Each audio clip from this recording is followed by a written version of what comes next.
يلا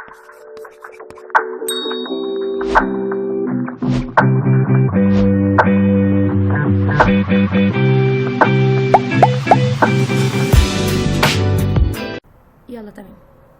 تمام. السلام عليكم ورحمة الله وبركاته. النهارده دي حلقة من حلقات برنامج ثقة التعليم الجارية. البرنامج ده فكرته إن هو بيهتم بالطلبة أو طلبة الجامعة إن هم مثلا يعرفوا أكتر عن تخصص معين، يعرفوا أكتر عن منحة معينة، يعرفوا أكتر عن فرص الشغل اللي بعد ما يتخرجوا من التخصص ده. النهارده معانا باشمهندس عبد الرحمن أشرف. هو خريج منحة اليو اس ايد، كان بيدرس بايوتكنولوجي، وهيحكي لنا أكتر عن التخصص عموما وخد المنحة إزاي، وايه بقى فرص الشغل بعد التخرج، يعني ماذا بعد الجامعه يعني. تمام. اهلا بيك يا باشمهندس. اهلا بيك، ازيك يا اكرم، الحمد واهلا لله. بالشباب كلهم. طبعا انا ده شرف ليا النهارده ان انا احاول ان انا اشارك معاكم تجربتي في الجامعه. طبعا تجربتي دي انا بشاركها على حسب الفتره اللي انا قعدتها في الجامعه. طبعا الموضوع هيختلف تماما بعد التخرج، انا لسه متخرج السنه دي، فالتجربه هتبقى مختلفه طبعا في الشغل وسوق العمل فانا هتكلم بس على تجربتي طول فتره الجامعه، وعرفت ان انا ازاي اخد تدريبات في حاجات كويسه. عرفت ان انا اعمل شويه انجازات. فانا حابب اعرف نفسي الاول. أنا اسمي عبد الرحمن اشرف، انا من سوهاج، وعندي دلوقتي حاليا 24 سنه. لسه خريج بايو تكنولوجي زراعه جامعه القاهره، وخريج برنامج يو اس ايد سكولر تحت رعايه الجامعه الامريكيه. فلو احنا هنتكلم عن تجربتي انا كعبد الرحمن بالنسبه للمنحه وازاي عرفت اخدها. طبعا انا كنت مهتم جدا بفكره المنح من ايام ما كنت في ايام ثانوي واعدادي.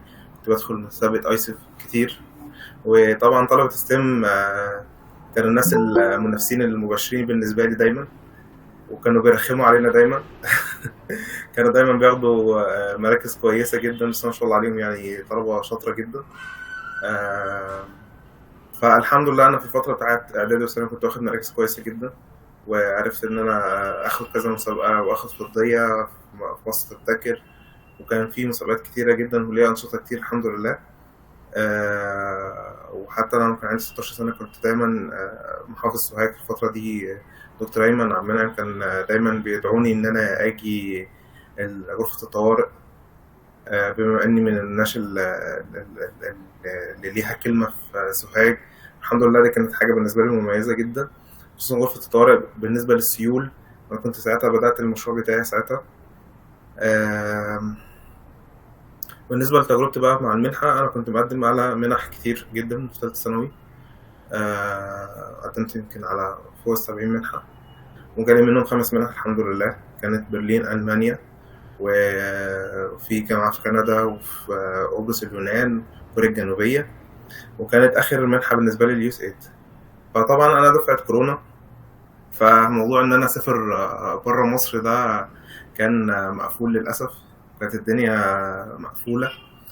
فانا ما حبيتش اغامر الصراحه واخد المنح بتاعتي اونلاين، او ان انا افكر في الخطوه دي خالص.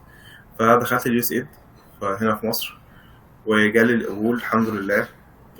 جالي القبول في برنامج بايو تكنولوجي زراعه جامعه القاهره.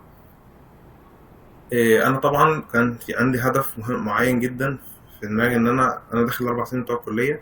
انا مش هطلع منهم غير وانا ان شاء الله مستفاد على الاقل 80% و100% على قدر الامكان، ان انا اوصل لحاجه في دماغي. ايه هي الحاجه اللي كانت في دماغي؟ ان انا ان شاء الله اعمل انجازات، اخش سنتر اكتيفيتي بقدر الامكان، اشوف التدريبات المتاحه ليا، وان انا اشوف كده سوق البايوتكنولوجي هنا في مصر عامل ازاي. كمان مش بس فكره السوق، انا كنت كمان عاوز اكتشف البرنامج اكتر. فبدايتي كانت في سنه اولى، ان انا كنت دايما بسال الدكاتره، دايما اشوف الدفعات الاكبر مني، ما بسكتش، انا طول الوقت قاعد بسال وادور واشوف واجرب بنفسي عشان اتعلم، واوصل لمعلومه فعلا تكون معلومه واقعيه، تفيدني، واقدر اوصل لحاجه فعليا.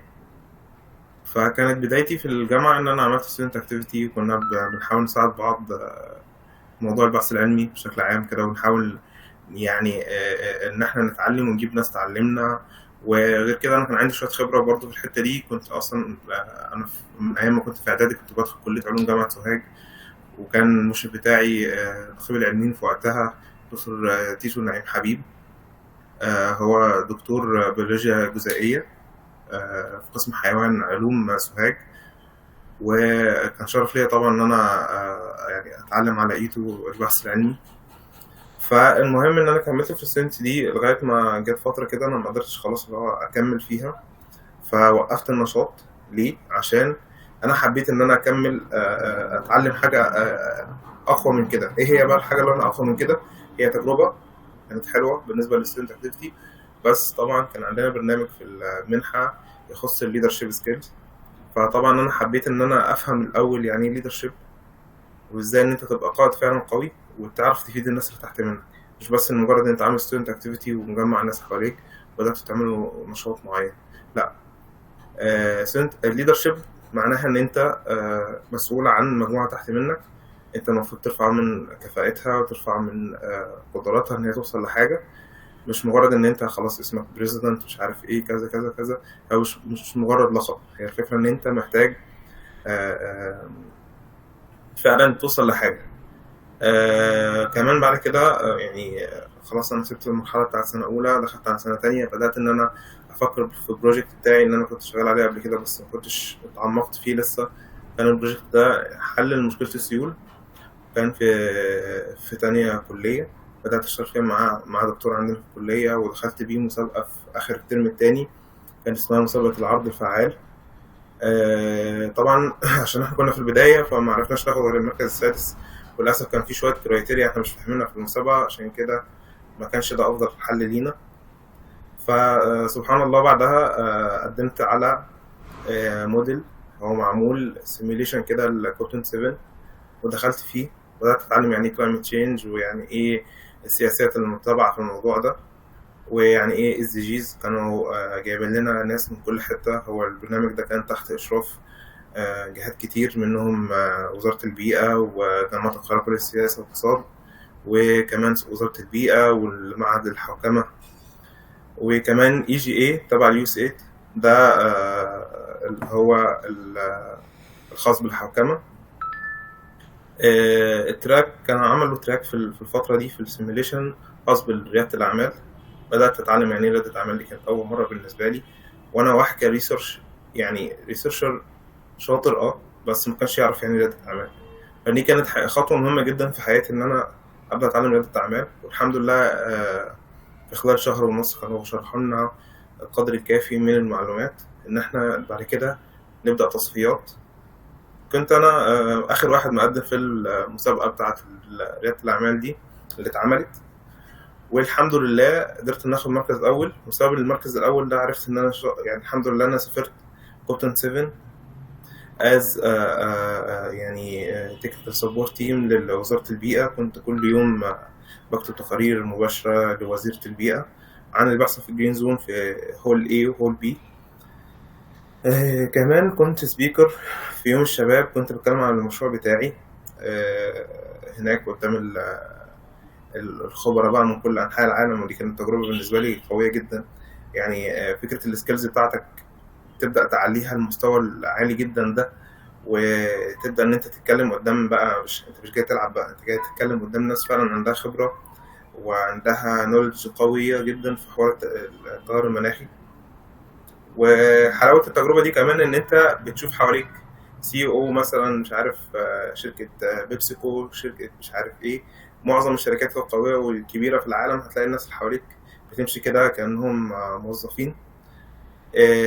كمان حاجه تانية مش بس دي، انت كمان بتلاقي حواليك الوزراء، بتلاقي حواليك رؤساء جمهوريه من كل حته في العالم. انت بتتكلم عن 197 دوله او 196 دوله كانوا مشاركين في المؤتمر ده. فده كان حدث قوي جدا وكبير، قدرت اتعلم منه جدا. بدات افهم من نقاط الضعف اللي عندي، ان انا طبعا المستوى ده كان كبير جدا جدا بالنسبه لي. بدات ان افهم نقاط الضعف اللي عندي، بدات اشتغل عليها. كمان غير ده كله ان انا بدات ان انا ادخل في مسابقات تاني اكتر، بدات ادخل في كذا موديل. رشحت من من حد من أصدقائي اللي كان معايا في الموديل إن أنا آخد تدريب مع وزارة التخطيط. وكمان كنت سفيرا. كل ده أنا بعمله ليه؟ مش بس فكرة إن أنا بشارك في أنشطة، الفكرة كلها إن أنا بجين نوليدج معينة، بحاول إن أنا أشوف وأدور أكتر وأكتر في كل حتة أنا مكاني فين، أنا فين على الخريطة. ليه؟ كويس أوي إن أنت تبقى عارف فكرة الاقتصاد أو الدولة أو توجهات الدول عاملة إزاي، وتعرف موقفك من الدنيا دي عاملة إزاي. فأنا كعبد الرحمن طبيعة تكنولوجيا وزراعة، أنا كنت من الناس الحمد لله اللي كانت في حاجة زي كده. بدأت أكتشف إن إحنا لينا أهمية كبيرة جدا جدا، وفي ناس تانية هي داخلة على المجال بتاعنا. بدأت أكتشف إن إحنا يعني هنتكلم دلوقتي عن اقتصاد أخضر، نتكلم عن الزراعة وأمن غذائي، إحنا داخلين على خطر كبير جدا فيه. وبنتكلم عن بعد فترة كده معينة إحنا داخلين على يعني هي مش مجاعات بس، الفكرة في إن الغذاء نفسه هيبقى فيه مشاكل، الأدوية نفسها، البيئة نفسها هتبقى مختلفة جدا. فكل ده المفروض أنا كواحد يعني المفروض أخصائي تكنولوجيا حيوية وكمان زراعة، المفروض إن أنا أبدأ أفهم المشاكل دي إيه. المفروض إن أنت دخلت القسم ده، أنت مش هدفك بس تروح تتوظف أو تروح يعني أو أنت مثلا تروح تفتح معمل تحليل، مش بس ده. صدقني هو الهدف ده طبعا جميل جدا بالنسبة لأي حد إن هو بيحلم بحاجة زي كده، بس خليك أشطر من كده، خليك فاهم أكتر من كده. فكرة إن أنت دخلت القسم ده ودفع فيه فلوس كتيرة جدا، أنت ممكن تدخل أي قسم تاني وتفتح عادي معمل تحليل. ما تغامرش إن أنت تدخل البايوتكنولوجي إلا فعلا لو أنت حد بيحب العلم ده.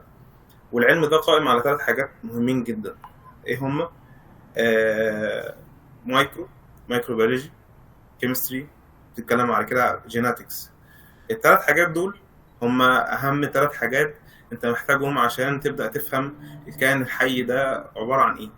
هو يعني من بداية الغذاء بتاعه لغاية ما ينمو، لغاية ما ياخد الهرمونات أو الهرمونات تبدأ تخلي فيه جروس بشكل معين، الأكل بتاعه بيأثر عليه إزاي. كل الحاجات دي مهمة جدا. فأنت بتتكلم عن أنت بتفهم الكائن الحي ده عبارة عن إيه وإزاي يعني بيتعايش لغاية ما يموت، فتعرف اللايف سايكل بتاعته عاملة إزاي، تعرف كمان الميتابوليزم بتاعه عامل ازاي. فكل ده مهم قوي جدا ان انت تعرفه. فانت ازاي تقدر تستغل ده مع التوجهات بتاعه الدول، مع التوجهات ان احنا فعلا داخلين على مشاكل في الغذاء والدواء. فدي حاجه مهمه جدا ان انت تربط مشاكل معينه بدات تظهر بافكار، حاجات انت اتعلمتها، عشان تبدا تلاقي فرصه ليك في الماركت. اذا كنت هتشتغل عند ستارت اب مثلا معينه هي لسه طالعه في المجال، اذا كنت هتشتغل مع شركات كبيره، اذا كنت انت هتبقى تفتح ستارت اب بنفسك، تشوف فكره مشروع وتبدا تشتغل عليها. ف انا كنت حرفيا يعني بجرب كل حاجه، ما بسيبش حاجه. ليه؟ عشان عاوز اكتشف السوق ده اخره فين. ولغايه دلوقتي لسه ما اكتشفتش كل حاجه طبعا. يعني انا بتكلم على مرحله الجامعه. بالنسبه للطالب هو طبعا في مسؤوليات عليه انه يذاكر، في مسؤوليات عليه ان هو مطالب ان هو يعني دايما يفكر فكره التقدير بتاعه عامل ازاي. غير التقدير انت بتفكر عن ان انت تطور من مهاراتك في حاجات تانية انت مسؤول منها، فمش هينفع تضيع نفسك في الدوامه دي كلها. طبعا انا مش بقولك ان انت تعمل زي ما انا عملت، انت مش مطالب بتعمل ده، ان كل واحد ليه رحلته، كل واحد ليه تجربته، كل واحد ليه قدراته، عارف نفسه. فيعني لازم تبقى عارف ان انت مش لازم تبقى يعني تنين مجنح.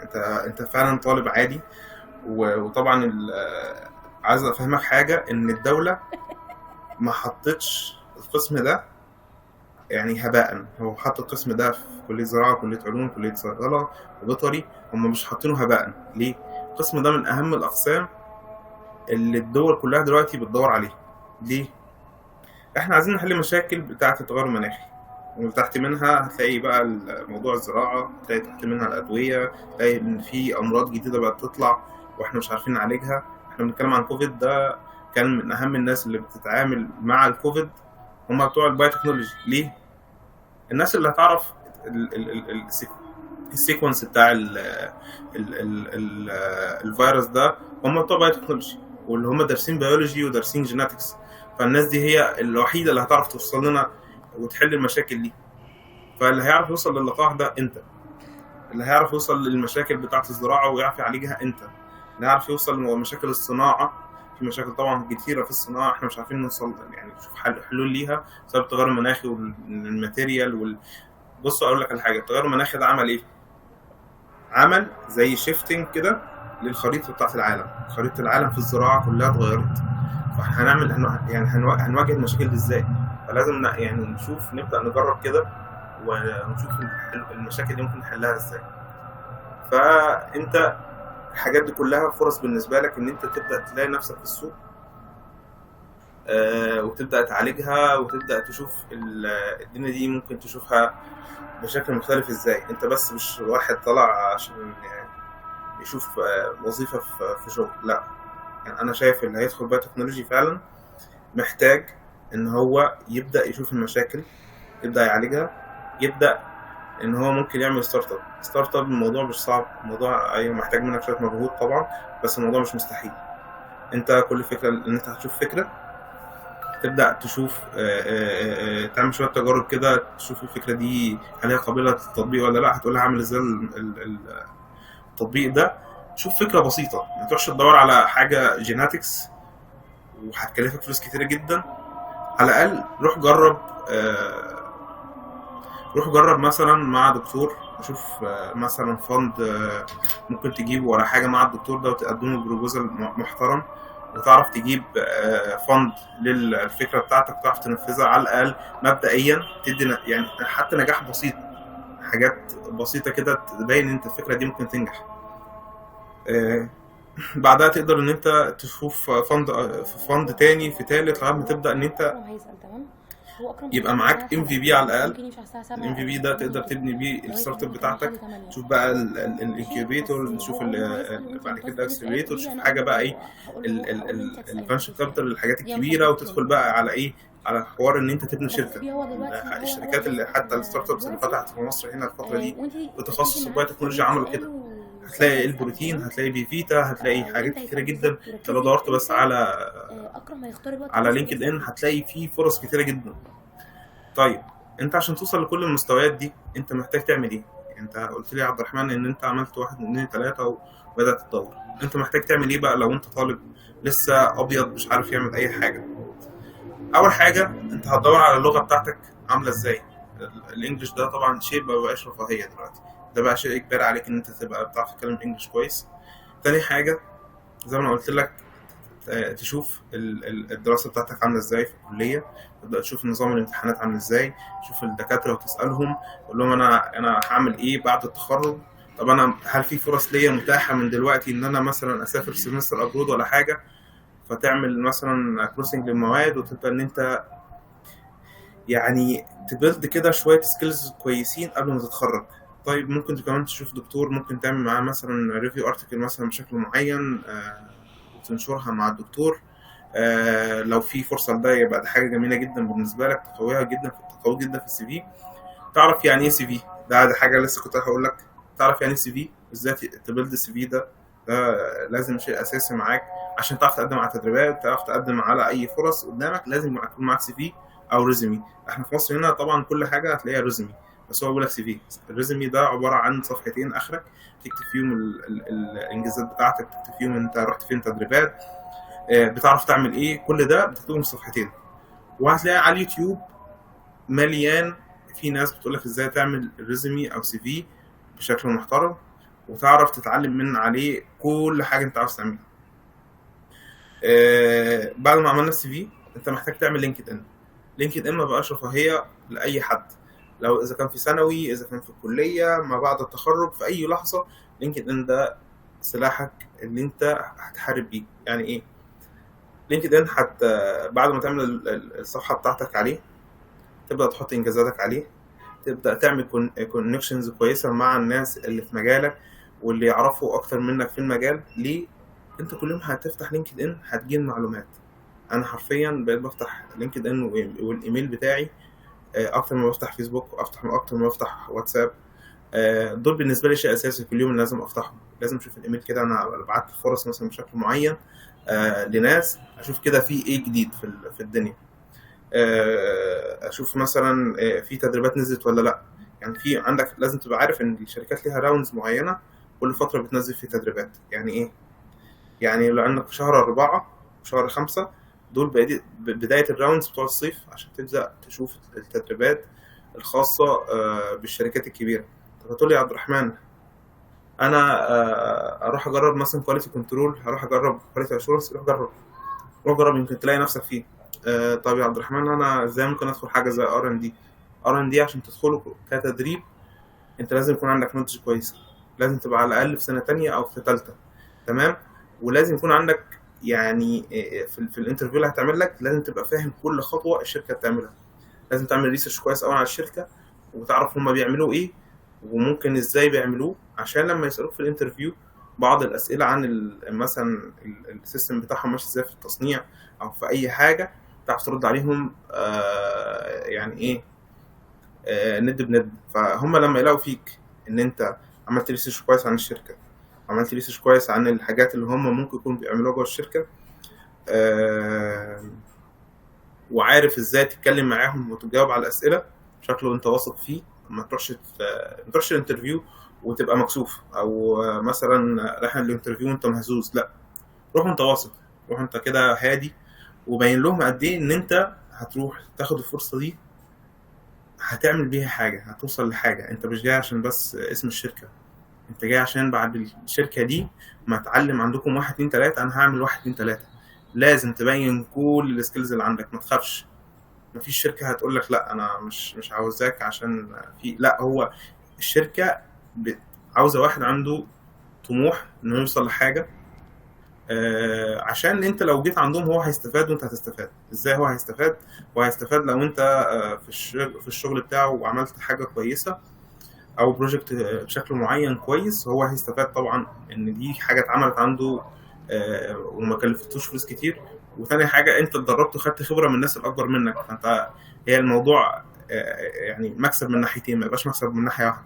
ما تروحش مثلا شركه انت اللي هناك انت قاعد بتعمل ايه؟ بتطبع ورق او قاعد على المكتب، الحاجات دي مالهاش لازمه. يعني معلش انت كده استفدت ايه؟ بس هو انت هتستفاد بس بفكره ان انت هتنزل كل يوم من البيت وتتعود على فكره الشغل. دي يمكن الاستفاده الوحيده اللي انت هتروح يعني هتجين من الموضوع ده.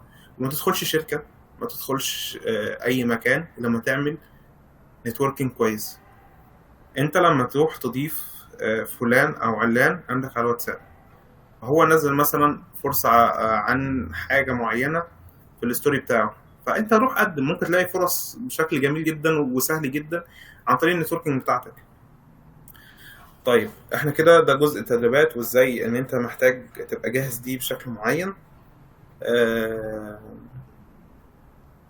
طبعا الستودنت اكتيفيتي طبعا يعني دي حاجه كويسه قوي، بتديك يعني ايمج كويسه قوي وانت بتقدم على الشركات، هيعرفوا ان انت فعلا حد بتتحرك وحد مش قاعد هادي. بس على الاقل ما تروحش يعني معلش عليك برضو شاطر في اختيارك للستودنت اكتيفيتيز. ما تروحش ستودنت اكتيفيتي هي مجرد ان احنا رايحين نلعب ونهزر مع بعض شويه، لا، انت رايح ستودنت اكتيفيتي هتستفاد منها. ادخل مسابقات زي اناكس مثلا او مثلا هالتو برايز. الحاجات دي كلها حلاوتها ان انت هتروح تاخد تدريبات او رالي مثلا. رالي دي تبع الجامعه العربيه. انت هتدخل اول حاجه هتتدرب، تعرف يعني ايه رياده اعمال، هيديك شويه سكيلز في الماركتينج في السيلز في حاجات كتير. انت ممكن تلاقي نفسك في حته من الحتت دي. وكمان هتلاقي نفسك الفكره بتاعتك اللي انت كنت بقولك عليها بتفكر فيها تبدا ان انت ممكن تطبقها معاهم وتشوف فند ليك على الاقل حاجه. لو حاجه بسيطه وعملت انجاز بدات تطمحهم، خلاص انت كده وصلت يا معلم. ليه؟ ممكن بعد ما تاخد الانجاز ده تروح تقدم على سمستر ابرود، تقدم مثلا على تبادل طلابي او تقدم على اي منح. بقى بعد كده الموضوع هيبقى معاك سهل جدا، انت عملت اتشيفمنت في الجامعه ووصلت لحاجه كويسه. وبتفكر في الاس دي جيز اللي هي الاهداف التنميه المستدامه. دي حاجه مهمه جدا تبقى فاهمها، عشان الدول كلها دلوقتي بتحب، يعني بص اي حد بيقول اس دي جيز في اي حاجه او كلايمت تشينج بالنسبه للبايوتكنولوجي، هو انت كده وصلت، يعني انت كده فاهم الدنيا. فلو مشروعك مرتبط بحاجه من الاثنين دول انت وصلت. طول ما انت ارتبطت بالكلايمت تشينج او الاس دي جيز، هما الاثنين ليهم علاقه ببعض طبعا. الكلايمت تشينج ده تحت الاس دي جيز. ده بالنسبه لجزء المسابقات. بالنسبه لجزء التدريبات، طيب يا عبد الرحمن، انا عاوز اطلع لسوق العمل جاهز قدر الامكان، وعاوز يبقى عندي تكنيكال سكيلز كويسه. احنا اتكلمنا عن السوفت سكيلز خلاص، وعرفنا انت ممكن تعمل ده ازاي. تكنيكال سكيلز بقى بتاعتك تنميها ازاي؟ انت طبعا بتروح التدريبات بتتعلم تكنيكال سكيلز، هتروح مثلا مراكز البحثيه بتنزل كل فتره تدريبات، هتروح كليه زراعه جامعه القاهره فيها مركز مجمع المعامل البحثيه، ده بيوفر تدريبات كويسه جدا، ومن اقوى التدريبات جوه مصر في حته البايوتكنولوجي. هو بيعلمك كل حاجه تخص الكيمستري، كل حاجه تخص المايكرو، كل حاجه تخص البايوانفورماتكس والبايوتكنولوجي. شوف انت حابب تتعلم ايه، وبتروح تدفع مقابل الخدمه دي مبلغ زهيد وبسيط جدا، مش هتدفع فلوس كتير جدا زي ما بيحصل في الشركات الخاصه. هي للاسف بيستغلوا الطلبه عشان هم محتاجين يعملوا انجاز ويوصلوا لحاجه. لا، انت مجمع المعامل ده في كل حاجه، وفي الماتيريال انت كل اللي بتعمله بتدفع مثلا حوالي 500 جنيه مثلا او 350 جنيه. ده مش مبلغ على فكره في التدريب، ده مش مبلغ، ده اقل حاجه ممكن تدفعها. هتروح هناك تتعلم وتاخد شهاده كويسه ومحترمه. وعايز اقول لك ان المجمع المعامل ده يعني في دكاتره قد يعني اجزموا لي ان هو اعلى من يعني من مراكز بحثيه بره مصر. فانت روح اتعلم هناك، خد المعلومه، استفاد من الدكاتره الموجودين. محتاج كمان في تدريبات تانية في التكنيكال سكيلز، روح مركز البحوث، مركز القومي للبحوث، هتلاقي فيه تدريبات بتنزل في الصيف. ممكن تروح تكون مجموعة من 10 وتتعلم حاجة معينة في حتة معينة. ممكن كمان تتفق مع دكتور معين انت مثلا شايف ان هو فاهم اكتر في الفيلد بتاعك، ويعلمك اكتر واكتر. ممكن في الاخر بعد ما توصلوا لحاجه معينه وتتعامل معاه علاقه كويسه، الدكتور يروح يدخلك معاه في فريق بحثي، تبدا ان انت تتعلم حاجه كويسه وتعملوا مشروع سوا. ويبقى كده مثلا هو لو الدكتور حب ينشر في الاخر، انت كده استفدت، انت خلاص نشرت. فده حاجه على فكره دلوقتي، يعني عايز اقول لك ان في بعض المنح بتشترط على الطلبه اللي هي في بكالوريوس يكون ناشر يعني بحث ورقه بحثيه عشان يقدم على الماجستير. مع ان ده يعني لو احنا فكرنا فيه يعني شويه كرايتيريا بقت اقوى بكتير من زمان. احنا كل شويه بنخش على حاجات بتبقى اصعب، ويعني الواحد بقى بيدخل دلوقتي انت في كومبيتيشن مع الناس اللي حواليك، فلازم عشان تكسب الكومبيتيشن مع الناس اللي حواليك دي لازم تبقى مميز، ولازم يبقى ليك ايمج بشكل معين. فخلي بالك دايما انت محتاج توصل لايه. فاحنا كده خلاص اتكلمنا عن حته التكنيكال سكيلز ممكن تتعلمها منين. هتتعلمها من التدريبات، هتتعلمها من المراكز البحثيه، من مجمع المعامل في كليه الزراعه جامعه القاهره. وعلى فكره غالبا يعني في مراكز بحثيه على مستوى الجمهوريه في الكليات. يعني ممكن تلاقي حاجات تبع التيشو كلتشر مثلا، لو انت حابب تدخل في المجال ده هتلاقيه بشكل قوي جدا في بعض المحافظات زي بني سويف غالبا، وهتلاقي في الوادي الجديد ده ممكن تتعلم تيشو كلتشر بشكل قوي جدا. وعندهم هناك مراكز شغالة على الموضوع ده بتوسع عشان مزارع النخيل والكلام ده. غير بقى كل ده انت ممكن تعمل ايه، توصل لفين تاني بعد كده. عندك بقى جامعة زويل وجامعة النيل. ما تروحش تدفع فلوس في تدريب، ما تروحش تدفع فلوس في تدريب ليه؟ عشان ملاش لازمة. يعني هتلاقي في حاجات بتنزلها زويل ساعات كده تقول لك تعالى اتعلم 1 2 3، بس الفكرة كلها ان انت هتتعلم النظري في 3 ايام مثلا. يعني هي الفكرة ان النظري هتتعلم في 3 ايام وتروح تتفرج مثلا في يوم على الاجهزة، فانت استفدت ايه؟ كده ما استفدتش حاجة في التدريب. فالافيد ليك ان انت تشوف التدريب في الشركات الخاصة.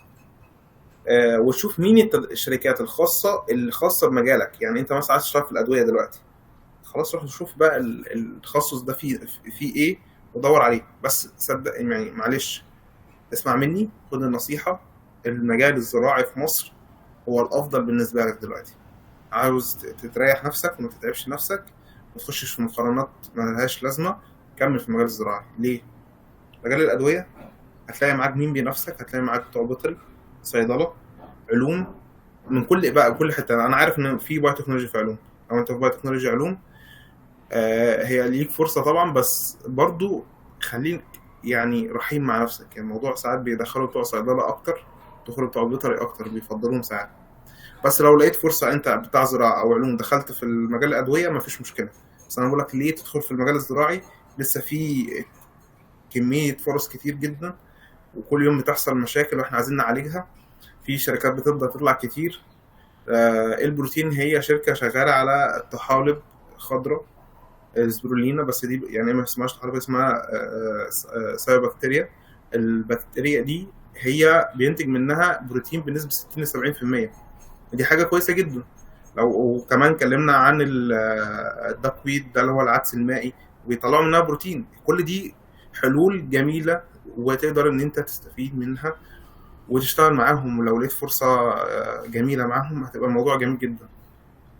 غير البروتين في بي فيتا، في حاجات كتيره جدا. يعني شوف الشركات اللي زي كده ودور وراهم، وممكن تلاقي فرصه سبحان الله وتشتغل معاهم، او ان انت تاخد تدريب فتره طويله معاهم وهتستفاد. كمان لو انت عاوز تاخد تدريب مجاني، في المراكز البحثية بتاعت عموما هتلاقي في دكاترة بينزلوا مثلا فرص كل فترة كده، ان انت تعالى يعني هتروح تساعدني كأسيستنت، وتبدأ ان انت تتعلم على ايده وتاخد خبرة. اهم حاجة ان انت تشتغل مع دكتور، او مش لازم تشتغل معاه في المعمل بشكل يعني قوي، بس على الاقل يبقى ليك حد هو يعني زي مشرف عليك، منتور لازم عشان يوجهك، عشان ما تقدرش تلف في دوائر مغلقة على الفاضي. ايه كمان، احنا كده اتكلمنا عن المسابقات والتدريبات، كده احنا عرفت تتعلم منين سوفت سكيلز، وعرفت ازاي تتعلم هارد سكيلز. حوار المنح ده، اكتب على اليوتيوب منح دراسية، اكتب على اليوتيوب study abroad، اكتب على اليوتيوب exchange programs، هتلاقي حاجات كتير جدا. حتى هنا في مصر في برامج بتحصل كتير مع ريسنس بلس جوه مصر. انا كنت في الفتره اللي فاتت دي مع ريسنس بلس، كنت بتعلم، كنت مع برنامج هو هدفه الزراعه المستدامه ورياده الاعمال. البرنامج ده كان معانا اجانب من كل حته، كان معانا اجانب من دكاتره من اسبانيا، دكاتره من بنجاريا، دكاتره من كل حته حرفيا، وكانوا ومن رومانيا كمان. الدكاتره دي فايدتها ايه بالنسبه لك يا عبد الرحمن؟ انا استفدت منهم شويه معلومات حلوه جدا، اتعلمت على ايديهم حاجات معينه، وعملت نتوركينج كويسه معاهم. فدلوقتي يا عبد الرحمن لو انا حبيت ان انا اخد ريكومنديشن ليتر كويسه من الدكتور ده عشان اقدم على منح تبع ريسموس، الموضوع هيبقى سهل جدا وبسيط. ليه؟ ان ده دكتور جوه الاتحاد الاوروبي، فطول ما هو اعترف بيك ان انت فعلا حد كويس، هو بالنسبه لهم ده خلاص كده، اللي هو انت بتاخد فرصه حلوه. غير كده ان هم ممكن يوفروا لك حاجه زي يوز باس كده، ده كويسه جدا، شهاده بتاخدها من الاتحاد الاوروبي بتسهل لك حتى الفيزا بتاعت يعني شنجن لو حبيت تقدم عليها كمان. ده اللي انا سالت يعني الدكاتره عليه وقالوا لي بتسهل عليك فرص. غير كده ان انا ممكن اعمل معاه ريفيو ارتكل وانشرها. ففايده النتوركينج ان انت ما تخافش، روح تعمل نتوركينج مع الناس كلها اللي حواليك. ايه كمان انت محتاج تعمله؟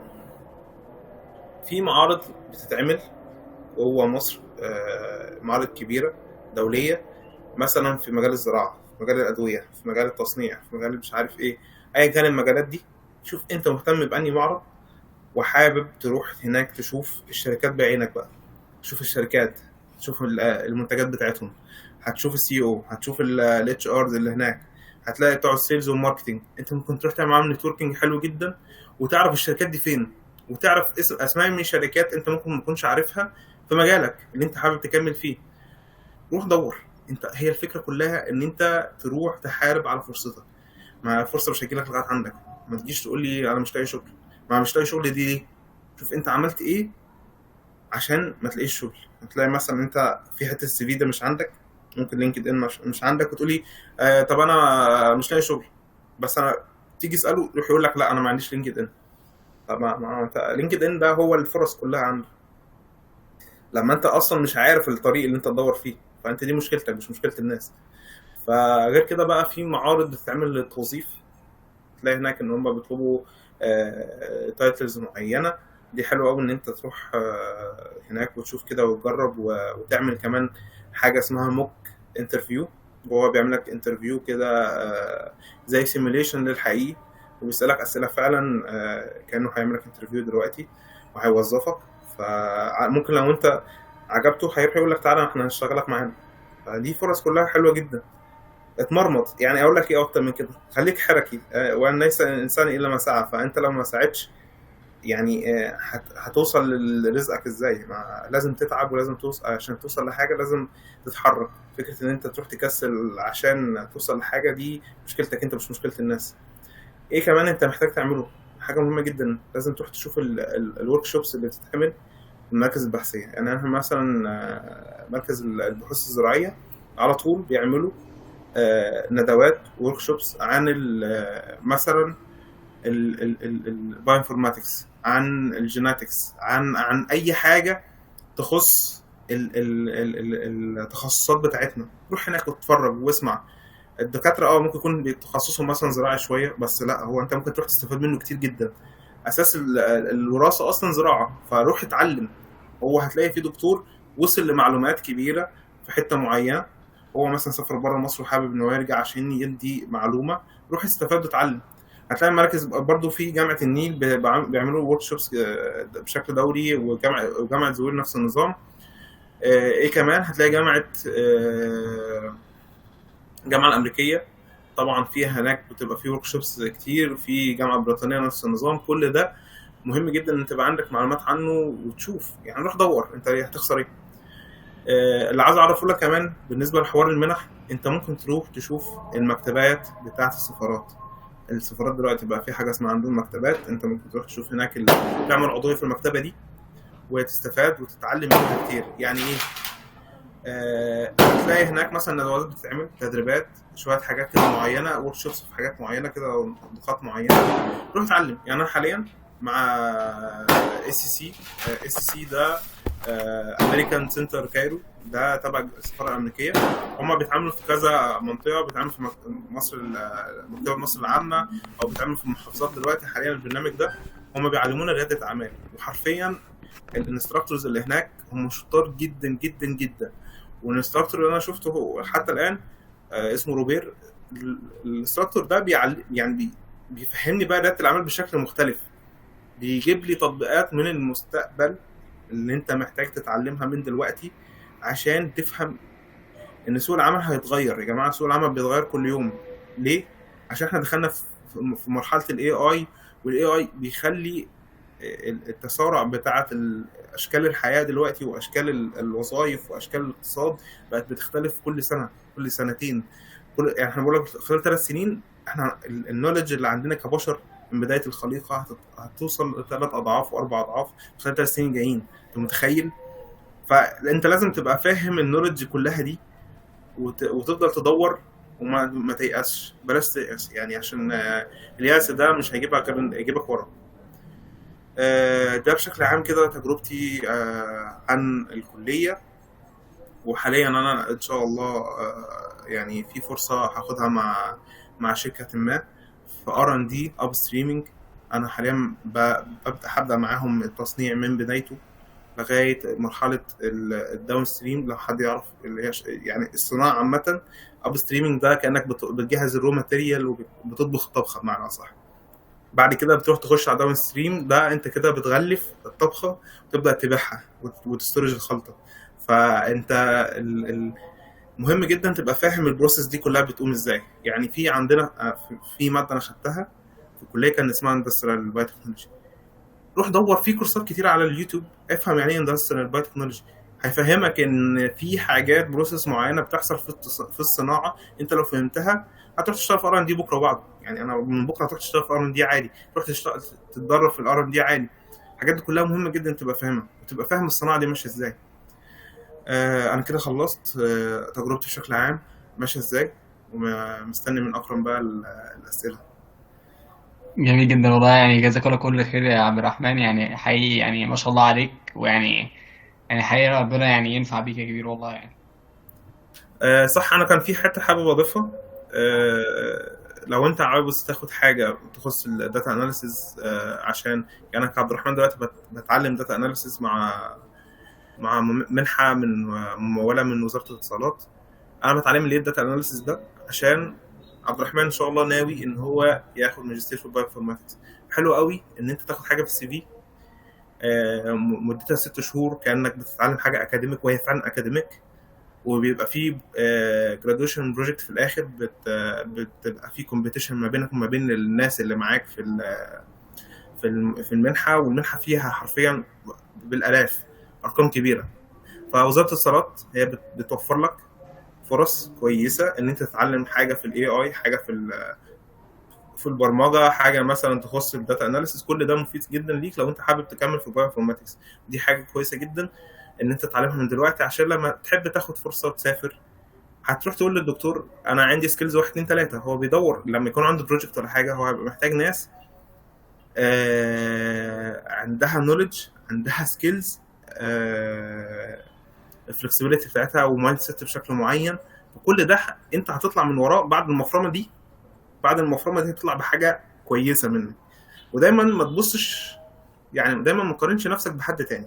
يعني ارجوك ما تقارنش نفسك بحد تاني، قارن نفسك بنفسك امبارح. انت امبارح مثلا كنت متعلم 1، بكره اتعلمت 2 و3 و4، بعده اتعلمت 5 6 7. انت مع الوقت هتلاقي نفسك بتوصل لاحسن نسخه من نفسك.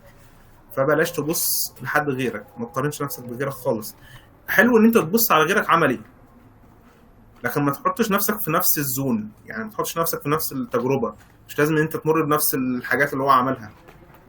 يعني واهم حاجه بقى عشان تاخد بالك منها، تقديرك تقديرك تقديرك تقديرك. تركز في تقديرك مع كل اللي انا بقوله لك. ليه؟ لازم تعمل تايم مانجمنت. تايم مانجمنت لوقتك وحياتك في الكليه. يعني انت هتبقى بتذاكر وبتنزل السنت اكتيفيتي، تروح مسابقات وبتتنطط هنا ويمين وشمال وفوق وتحت. ليه؟ عشان تطلع في الاخر بسي في نضيف.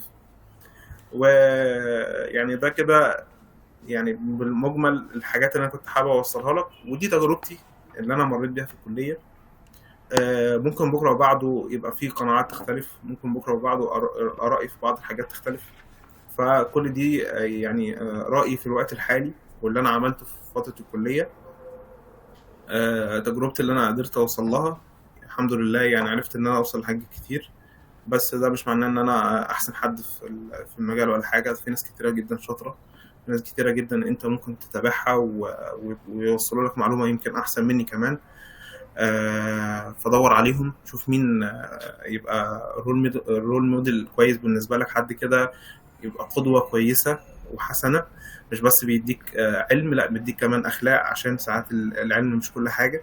فركز على الكلام ده كويس جدا. وبس يعني ده اللي كنت عايز حابب اقوله يا اكرم في الاخر. جزاك الله كل خير يا كبير. ونفع الله بك يعني، وحقيقي يعني انا استفدت بالمحتوى جدا. وفي اسئله على فكره بالمناسبه، في اسئله كتير انا كنت ناوي اسالها انت جاوبت عليها فيها الكلام يعني. تمام، يعني حتى في سؤالين كده او ثلاثه هم بيزكس شويه. اه. تمام، لان انا اساسا الموضوع ممكن يكونش مش مجالي، يعني انا بدرس هندسه الطاقه يعني. تمام، اه. انا دايما بيبقى عندي فضول اعرف يعني. ممكن يكون اعتقد لو حد بيتفرج على الحلقه دي برضو يعني، ايه هي البايوتكنولوجيا؟ طول الوقت بسمع البايوتكنولوجي دي تبع كليه الزراعه. طب انا مش فاهم بايوتكنولوجي ايه بقى اللي في يعني بيعملوا ايه بالظبط؟ ايه مثلا بيدرسوه في الكليه، المواد، الكلام ده كله. بص، بايوتكنولوجي هو تعريف لادوات انت بتستخدمها عشان تستفاد من كل حاجه في البيئه المحيطه بيك، عشان انت كانسان تستفاد بكل حاجه حواليك. اذا كان طحالب بقى، اذا كان نبات، اذا كان حيوان، اذا كان ايا كان بقى، انت بتحاول ان انت يعني يعني تمهد الطريق ليك ان انت تستفيد من اي حاجه حواليك بقدر الامكان، توصل لاحسن منفعه. فاهم انت؟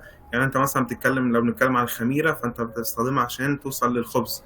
لو بنتكلم عن البقر، ان انت ازاي ممكن تزود الانتاج بتاعها عن طريق الاكل بتاعها، عن طريق انت تتابع مش عارف الميتابوليزم بتاعها عامل ازاي، فتروح تظبط المناعه وتظبط مش عارف ايه عشان يطلع في الاخر كميه اللبن الانتاج بتاعها يبقى اكبر. اذا كنا بنتكلم مثلا عن ادويه، فانت بتستخدم مثلا بتنتج البنسلين مثلا من البنسليوم، فانت بتعمل واحد اتنين تلاته ايه الخطوات. فانت دي كلها ادوات من البايوتكنولوجي انت بتتعلمها عشان توصل لهدف في الاخر، هدف ان انت تستفاد منها بشكل معين. بس ده كده التعريف بشكل عام، وده التعريف اللي الناس كلها متفقه عليه، ان انت بتستفاد فعلا من الحاجات اللي حواليك بادوات معينه. والبايوتكنولوجي ده موجود من زمان، يعني هو مش من النهارده ولا من 20 سنه ولا من 30 سنه، ده موجود من الاف السنين اصلا، ايام الفراعنه. فيعني احنا بنتكلم عن البايوتكنولوجي ده اصلا كعلم احنا عرفناه دلوقتي بالشكل ده، عشان الناس تبقى عارفه ازاي انت هتروح تكمل في المجال ده ازاي. جميل جدا. طب ايه المواد اللي انتوا بتدرسوها في كلية مثلا؟ بص، انت عندك ثلاث توجهات زي ما انا قلت، بس هو مش ثلاث توجهات، احنا عادي، احنا في كل زراعه جامعه القاهره بندرس الثلاثه بشكل عام في كل حته. ندرس عندك مايكروبيولوجي، عندك كيمستري، عندك جيناتكس. فانت بتبدا بقى في المايكروبيولوجي بتاخد البيزكس، تبدا تعلى لغايه الاندستريال بايوتكنولوجي والانفيرومنتال بايوتكنولوجي، وبتوصل معاك لغايه المناعه كمان. عندك الكيمستري بتاخد بقى الاورجانيك كيمستري، بتاخد فيزيكال كيمستري، بتاخد بايو كيمستري 1 و 2، وبتكمل بقى لغايه ما توصل بروتين كيمستري. بالنسبه بقى للجيناتكس، انت بتاخد جيناتكس كبيزك خالص. كده بتاخد حاجات ليها ام جي 1 اللي هي مولكيولار جيناتيك، مولكيولار جيناتيك 2. وعندك كمان بتاع ده، بتاخد مواد ليها علاقة بالجيناتيك انجينيرينج، بتاخد حاجات ليها علاقة بالفارماسي. في مادة عندنا في الكلية ليها علاقة بالتصنيع الدوائي، بس هو طبعا مش بيديك كل حاجة، هو بيديك بيزك بسيط، عشان هو طبعا احنا كليتنا هي كلية زراعية. بس هو بيديك ليه الحتة دي عشان انت لو حابب تكمل في الماجستير تقدر تكمل في التخصص ده وتقدر توصل لحاجة. كمان بتاخد بايوانفورماتكس، ده من الحاجات المهمة، انت بتاخد مادة للبايوانفورماتكس، وتاخد كمان مادة للزولوجي، شوية حاجات كده بيزكس من كل برضه كلية زراعة، انت مش هتاخد كل حاجة. يعني في سنة أولى انت هتاخد، لا نفسك بتاخد حاجات من زراعة برضه، يعني في حاجات مثلا لها علاقة بالمادة محاصيل، هتاخد حاجة مثلا في الألبان، أيا كان بقى، شوف انت اللي هيصادفك هتاخده، فاهم انت؟ وعلى حسب بقى جامعتك عاملة ازاي وكليتك عاملة ازاي. لكن انت بتبدأ في التخصص بشكل قوي جدا من سنة تانية وسنة تالتة ورابعة، بس ده بشكل عام. جميل جدا. طيب هو انت كنت قايل لي ان، او كنت قايل في الحلقة ان في بايوتكنولوجي تقريبا في كلية زراعة وكلية علوم مم. وتقريبا كلية بيطري. طب بيطري. فهل في فرق في التخصص ما بين الثلاث كليات ولا هم بيدرسوا نفس الحاجة؟ آه بص، هو مفيش فرق في البيزكس، بيزك ساينس، انت مفيش فرق ما بينك ما بين الثلاث كليات، مفيش مم. فرق ما بينك وما بين اللي في كلية بايوتكنولوجي خاص. ليه؟ عشان احنا كلنا بندرس شبه بعض، بندرس نفس التخصص، بندرس كل الحاجات البيزكس. الحاجات اللي بتفرق معاك ايه؟ بتفرق معاك بعض المواد، مثلا هو في بيطري فهو تلاقيه عنده توجه شويه ناحيه بيطري، تلاقي هو في صيدله في توجه ناحيه صيدله. مثلا هنتكلم عن بايوتكنولوجي خاص، عايز اقول لك ان الدكاتره اللي هناك بايوتكنولوجي خاص هتلاقيهم اصلا خريجين كليه زراعه جامعه القاهره. في دكاتره كتير منهم خريجين كليه زراعه جامعه القاهره، فالناس فاكره ان في فرق ما بين الكليات، لا هو في فرق حاجات بسيطه جدا، وهتلاقي معظم الكونتنت شبه بعض. زي ممكن نتكلم عن 85 80% من المواد هي نفس المواد، مفيش اختلاف خالص نهائي. فالناس ما تفتكرش ان انا عشان في زراعه فلا انا مثلا ما افهمش في اللي بيفهم فيه بتاع علوم ولا بتاع بيطري ولا بتاع صيدله، انا بفهم كل اللي هم فاهمينه، فاهم البيزكس كلها اللي احنا بنتكلم عنها. جميل جدا. طيب ايه مثلا ممكن تبقى يعني ايه فرص العمل المتاحة بعد بعد التخرج يعني احنا كنا بنتكلم اكتر حاجه اتكلم معانا كانت الار ان دي اللي هو الريسيرش اند ديفلوبمنت. مم. تمام، في شركات معينه مثلا. طيب لو حد مثلا مش حابب يكمل في تراك الريسيرش، يعني مثلا ممكن يشتغل في ايه بعد ما يتخرج من بايوتكنولوجي؟ بص، هو حلاوه بايوتكنولوجي ان انت مش متخصص في حاجه معينه، انت ممكن تشتغل في اي حاجه. فانت لو حابب تشتغل في الكواليتي كنترول تقدر ان انت تروح تاخد الشهادات من الهيئه العامه للمواصفات والجوده. لو انت حابب تكمل في الكواليتي اشورنس برضو نفس النظام، تاخد من نفس الهيئه الشهادات، تقدر تشتغل مع اي شركات في الحوار ده.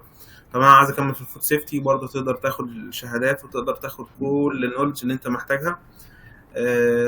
غير بقى حوار الفود سيفتي، في عندك كمان لو انت حابب تكمل في حاجه تخص التيشو كلتشر، الموضوع مش صعب. في مراكز زي ما انا قلت، وفي حاجات خاصه، في حاجات حكوميه، ايا كان بقى الحوار ده كله. شوف انت يعني حابب توجه يعني نفسك في انهي حته. في موضوع التحاليل طبعا، بس يعني شوف انت برضو حابب تكمل في ايه. آم، ده بشكل عام اللي انا عرفت اوصل له كعبد الرحمن في حته الشغل. يعني انت عندك مراكز بحثيه، عندك يعني انت ممكن تروح على فكره يعني كليه زراعه، يعني كليه بايوتكنولوجي في جامعه النيل بيطلبوا كل فتره معيدين. فانت لو جبت تقدير كويس تروح تتعين هناك. غير ان انت تشتغل في موضوع الاكاديمي ده، عندك الحوار الصناعي زي ما قلت لك، وعندك ان انت ممكن تسافر بره مصر بعد كده. فعندك فرص كتير، شوف انت حابب تكمل فين. او انت ممكن تروح تعمل تخلق الفرصه وتعملها انت بنفسك.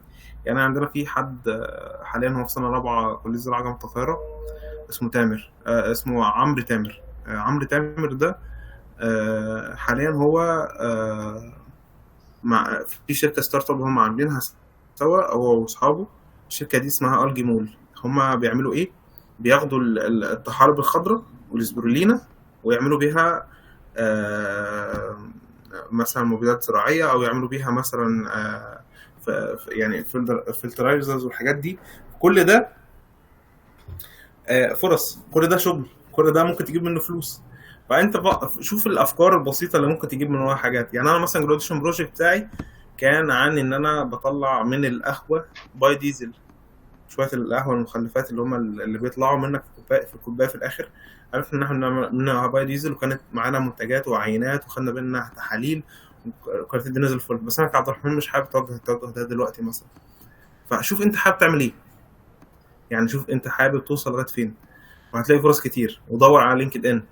لينكد ان ما يعني لينكد ان ما وقفش، هتلاقي فرص طول الوقت. ممكن اصلا تلاقي نفسك مش حابب، يعني بعد ما تكون خلصت كليه بايو تكنولوجيا او خلصت تخصص بايو تكنولوجيا عامه، تلاقي نفسك اصلا في حته تانية. فيعني انت كل ما هتخبط، كل ما هتلف، كل ما هتبقى تتحرك، هتكتشف نفسك يوم بعد يوم انت حابب توصل لغايه فين، وحابب تروح تكمل فين. فانا ما اقدرش ان انا اديك 100% الاجابه الكامله عن الحته دي، ان انا لسه طالع لسوق العمل زيك. فيعني المعلومات اللي انا عندي فيها خبره وقدرت افيدك بيها. اكتر من كده مش هقدر افتي، عشان ما ابقاش بديك معلومه وانت تضيع وراها. جميل هتروح تقول جدا. لي هتروح تقول لي مثلا يا عبد الرحمن انا حابب ان انا اروح اهد الارض وابنيها من تاني. هقول لك المعلومه، اقول لك المعلومه منين؟ يعني انا ما عنديش اصلا. يعني اي حد في بايو تكنولوجي هنا في مصر الموضوع مقتصر على شويه حاجات معينه، وده غصب عننا عشان احنا الخريجين بتوعنا الفترة دي للأسف الشديد هم معظم توجهاتهم تحاليل طبية. فمفيش حد فكر في الصناعة ولا هيفكر في الصناعة يكسب كتير. ليه؟ الشركات اللي هي في الصناعة مثلا، هنقول على سبيل المثال شركات الزبادي مثلا، هم بيروحوا يجيبوا سترين معين من بره، سبيشيز معينة عشان يعملوا منها الزبادي. فهو بيروح يستوردها من بره بالدولار. فأنت ليه ما فكرتش إن أنت ممكن تحل المشكلة دي وتاخد اعتمادات وتاخد ورق وكل حاجة؟ هتاخد منك وقت ومجهود سنة سنتين، وبعدها هتبقى انت المحتكر السوق ده في مصر مثلا. ده على سبيل المثال، ده حاجة واحدة بس. ما بالك بقى لو انت فكرت في بقية الحلول التانية؟ يعني في حاجات كتيرة الواحد ممكن يفكر فيها ويطلع طول الوقت أفكار. أنا قاعد بجين معاكم أفكار وأنا بتكلم دلوقتي. فأنت تخلي دماغك دايما كده، أنت تفكر في حاجة محدش عارف يشتغل فيها هنا في مصر وتوفرها أنت. هتقولي الموضوع صعب، مش هقول لك ان انت حاول وشوف لك حد منتور كويس يساعدك يزقك وتخش على حاضنات الأعمال، تتعلم ريادة أعمال عشان تبقى الموضوع بالنسبة لك سهل. ومش كل الناس لازم يطلعوا رواد أعمال عامة، مش كل الناس مكتوب لها إنها تبقى رواد أعمال، في ناس بتحب إنها تشتغل في وظائف عادي. شوف أنت حابب إيه في الاتنين، أنت تبقى موظف ولا حابب تبقى رائد أعمال، على حسب توجهك هتعرف تحدد طريقك ماشي إزاي وترسم بلان كده معينة. جميل بس جدا، جميل جدا يا عبد الرحمن. طيب انا بقى عايز اسالك سؤال وجودي شويه، يعني ممكن يكون ده يعني ايه سؤال بيواجه ناس كتير يعني في الاول. يعني انت ليه بايوتكنولوجي من الاول؟ يعني انت ليه اخترت ان انت تدرس بايوتكنولوجي؟ في نفس الوقت الناس اللي هي مثلا بتتجه ناحيه تخصصات معينه بالذات لو مش مشهوره في مجتمعنا المصري العزيز الذي يقدس الهندسه والطب، بيبقى فيه دايما فاهم، حتى يعني ايه قوه كده من الاهالي بتحاول تمنعك، حتى لو هم هيدفعوا لك الوفات هندسه خاص وطب خاص بس تخش طب وهندسه. فانا سؤالي ليك، ليه اخترت بايو تكنولوجي؟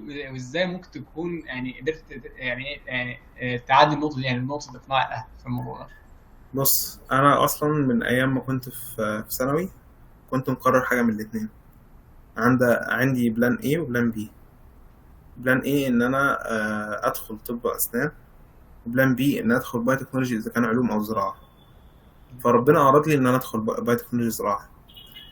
وكانت قدامي ان أنا ادخل على فكره كان قدامي ان أنا ادخل اسنان خاص، بس انا ما رضيتش ان ادخل اسنان خاص. ان انا ما حبيتش احط اهلي في موقف ان ليه احطهم اصلا في موقف محرج مع موضوع الفلوس ده. انا نفسي كعبد الرحمن ما بحبش اضغط على اهلي في الحاجات دي. فانا قلت كده لوالدي انا ان شاء الله هجيب منحه، وده اللي حصل الحمد لله. جبت لنفسي منحه وعرفت ان انا اهندل الدنيا بتاعت الكليه بطريقه ما. ومعظم الحاجات دي كانت على المنحه يعني، وخدنا تدريبات وخدنا كامبات وخدنا كل اللي تخيلوه. حتى اللاب اللي انا بتكلم منه دلوقتي هم اللي كانوا موفرين. فانا كعبد الرحمن بحب يعني انا ماليش توجه معين. يعني هتلاقيني مثلا كل شويه بطلع بمشروع جديد، تلاقيني مثلا بتكلم النهارده في الفيزياء، بكره في الكيمياء، بكره بعده في الوراثه، بعده مش عارف في الزراعه. فانا ماليش توجه معين. فهو القسم ده بيحتويني. يعني ايه بيحتويني؟ اقدر اشتغل في كذا مجال عن طريق القسم ده. هتقول لي يا عبد الرحمن هل ينفع احنا نشتغل في كذا مجال؟ اقول لك ان المفروض الواحد ان هو يبدا يركز في مجال معين عشان ما يلفش كتير. وغلط ان انت تلف في حاجات كتير، بس ده عشان عبد الرحمن حابب ان هو من فتره الكليه ان هو يلف في كل المجالات دي. فلما لف في كل المجالات دي بدا يقتنع بمجالات معينه ان هي دي المجالين دول هم دول اللي هبدا ان انا اجرب فيهم في سوق العمل. فبدات ان انا اركز اكتر، بدات ان انا اعمل بلان كده. انا خلاص انا هكمل في المجال ده. فالمجال اللي انا حابب اكمل فيه كلايمت تشينج، ان انا اكمل في حته البيئه، حته ان انا اعمل حاجه تخص البيئه، تعالج مشاكل البيئه. في نفس الوقت هي بتوفر لنا مثلا غذاء، بتوفر لنا ادويه. فانا حبيت اكمل في الحته دي، هي دي الحته اللي انا حابب التوجه فيها. بس فده بشكل عام. انا كعبد الرحمن الصراحه فكره ان انا ادخل الطب دي وافضل اذاكر، هو طبعا بيولوجي لغايه دلوقتي انا قاعد بذاكر. بس كل واحد ورغباته اللي هو حابب ان هو يكمل فيها. انا لقيت نفسي قادر على بايو تكنولوجي، وخصوصا ان انا قريت على القسم ده من قبل ما ادخل ثالثه ثانوي. يعني انا عشان كان معايا دكتور كمان بيولوجيا يعني بيولوجيا جزيئيه، فهو كان يعني ابو المجال. فكنت دايما اسمع عن بايو تكنولوجي، فكنت بدور كتير عن المجال واعرف المجال، ودخلته حبا فيه.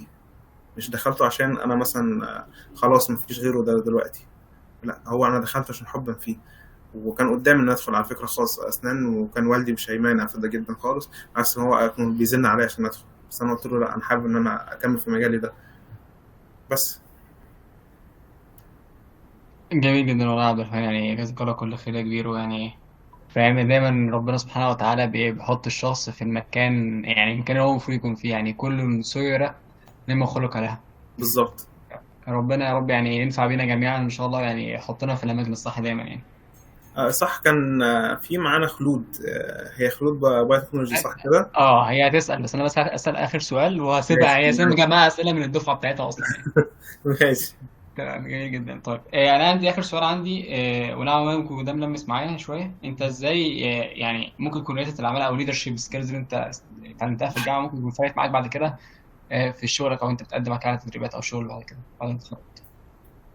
بص، انا التدريب اللي انا حاليا ان شاء الله خلاص يعني قربت ان انا اخده في في الانترفيو، لما بينت له قد ايه انا عندي قدرات في 1 و2 و3 و4 و5.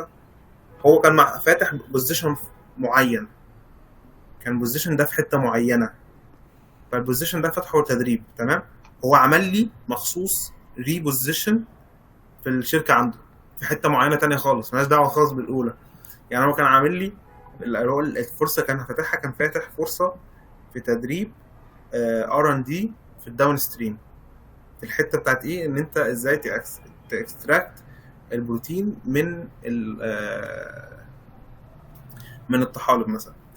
فهو لما لقاني ان انا عندي النولج كويسه، لا عندي ان انا بعرف اعمل ريسيرش كويس، كمان الليدرشيب سكيلز عندي كويسه، وبعرف اتكلم وبعرف اعمل برزنتيشن بشكل كويس، كمان عارف ان انا ليه في رياده الاعمال، وعارف ازاي ان احنا محتاجين ان البيزنس بتاعنا قايم على حاجه معينه، فاحنا محتاجين نوصل لجول او فيجن بطريقه معينه. فانت كده عندك ايه، عندك شويه بيزنس ديفلوبمنت سكيلز، انت عندك شويه بيزنس كده سكيلز، انت عارف ازاي تظبط البيزنس ده معانا. فهو عمل لي ريبوزيشن، دخلني معاه في الاب ستريمينج R&D، عشان لا ان عبد الرحمن فعلا هيقدر يستفاد منه في النقطه دي. فدي حلاوتها بقى، دي حلاوه ان انت فعلا تبقى خلاص، يعني انت يعني من كتر ما انت لفيت هو اقتنع بيك، او انت هتعمل اكتر من اللي انت عملته في الكليه. ف يعني حتى انا يعني عايز اقول لك ان قبل الانترفيو ده انا قدمت على كذا شركه تانية، كنت الحمد لله بتقبل فيهم. ليه بتقبل فيهم؟ عشان عبد الرحمن CV بتاعه كويس، بس انا ليه ما كملتش معاهم؟ عشان حوار الجيش. يعني حوار الجيش ده معضله كبيره، لكن التدريب ده هيكون خلصته باذن الله قبل حوار الجيش. فده حلاوه ان انا داخل التدريب ده. فدي حاجه مهمه لازم تخلي بالك منها كولد برضو. انا بقول لك من دلوقتي، حوار الجيش من بعد الكليه ما تحطوش في وشك كعائق، هو ده حاجه لازم انت تخلصها عشان تعرف تشتغل.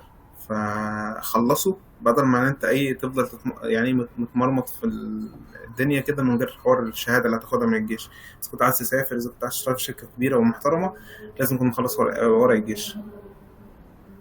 جميل جدا، جزاك الله كل خير يا عبد الرحمن. خلاص كده انطلق يا خلود، يعني كده خلاص اسكت انا بقى، وانت يعني اتفضلي اسالي كل الاسئله اللي عندك يعني. تمام. شكرا بجد يا باشمهندس على كل المعلومات دي، يعني والله انا شخصيا استفدت، وغالبا يعني حضرتك جاوبت على معظم الاسئله اللي انا جمعتها من الدفعه عندي كلها، عملت لها كور في الميتنج. بس هو في سؤالين دلوقتي، يعني انا بس اللي محتاجه اعرفه برضو، كان في كذا حد سأل عليهم. تمام. هو دلوقتي لو حد حابب يكمل في البحث العلمي، يعني هو داخل مثلا المجال، هو حابب يكمل في البحث العلمي، ايه الحاجات اللي ممكن يعملها؟ يعني هو مش حابب جزء الصناعة والكلام ده. يعني بحث علمي معناه ان انت اول حاجة هتذاكر كتير جدا، هتبدأ تركز على التقدير بشكل كبير جدا، تعمل شوية اتشيفمنت كده برضه جنب التقدير عشان تقدم على منح، او تقدم. بص، في الصيف ساعات بتفتحوا كده مدارس صيفية مثلا في مراكز كبيرة ليها علاقة بالبايوتكنولوجي بره مصر، في الاتحاد الأوروبي عامة. روح قدم عليها، هتقدم عليها هيروح يقول لك أول حاجة إيه؟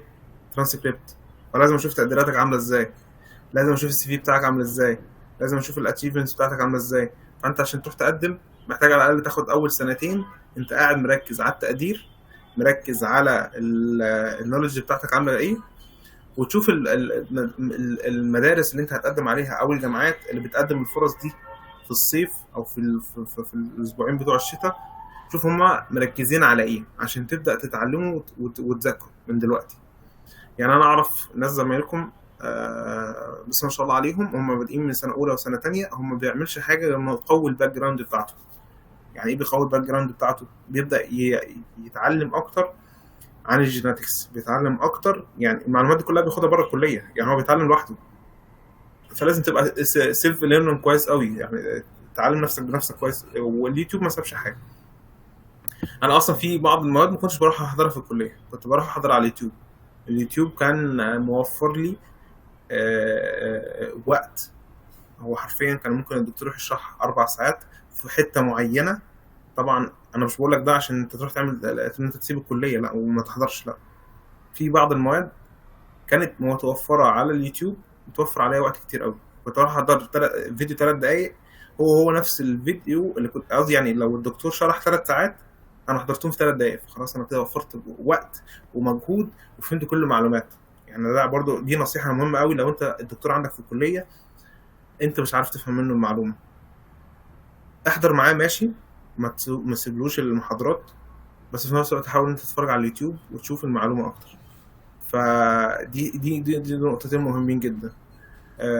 فبحث علمي معناه ان انت تجيب تقدير، وتقديرك ما يقلش عن يعني جيد جدا وامتياز. يعني هو لازم تقديراتك تبقى عالية جدا، عشان هي فرص قوية. طبعا مش كل حاجة، يعني هو ممكن لو انت حبيت تقدم على بعض المنح مش بياخدوا بحوار التقدير، بس في منح كتير جدا هم بياخدوا على حوار التقدير. هو التقدير ده حاجة من ضمن الكرايتيريا اللي هو بيختار بيها، فهو عشان بس يقبل الابلكيشن بتاعك هو محتاج يعرف تقديرك كام. لو انت تقديرك تمام خلاص، بعد التقدير هيشوف الشخصيه بتاعتك، البرسونا بتاعتك عامله ازاي، هل البرسونا دي مناسبه للمكان لما يجي عندي في الانفايرمنت بتاعتي، هيبقى كويس في التعامل مع الناس اللي حواليه ولا لا، هل هو هيبقى بيتجنب الناس في التعامل ولا لا. كل ده مهم جدا تبقى فاهمه كويس قوي عشان تعرف تاخد فرص كويسه. زي ما قلت لك تقدر تاخد ترم بره، لو انت في سنه تانية او في سنه ثالثه. بالنسبه للولاد تقدر تقدم على الفرص دي، والبنات تقدري تقدمي برضو من سنه تانية وسنه ثالثه. كل الناس تقدر تقدم من سنه تانية وثالثه على الترمات اللي هي بره مصر. ايه كمان غير حوار الترم، تقدر تقدم زي ما قلت لك في التدريبات الصيفيه، بتبقى ساعات شهرين او شهر او 3 اسابيع. كل ده مهم جدا لو انت خدته، يعني كل ده هيفيدك جدا. في فرص الفتره اللي فاتت دي طلعت كتير، يعني مثلا جامعه بدر مطلعه فرصه تدريب 3 شهور فول تايم. فهو يعني معلش انا عارف ان هي فرصه صعبه من ناحيه ان انت توفر وقت وتوفر امكانيات فلوس عشان تعرف تروح التدريب ده، بس في الاخر انت هتطلع بنولج معين.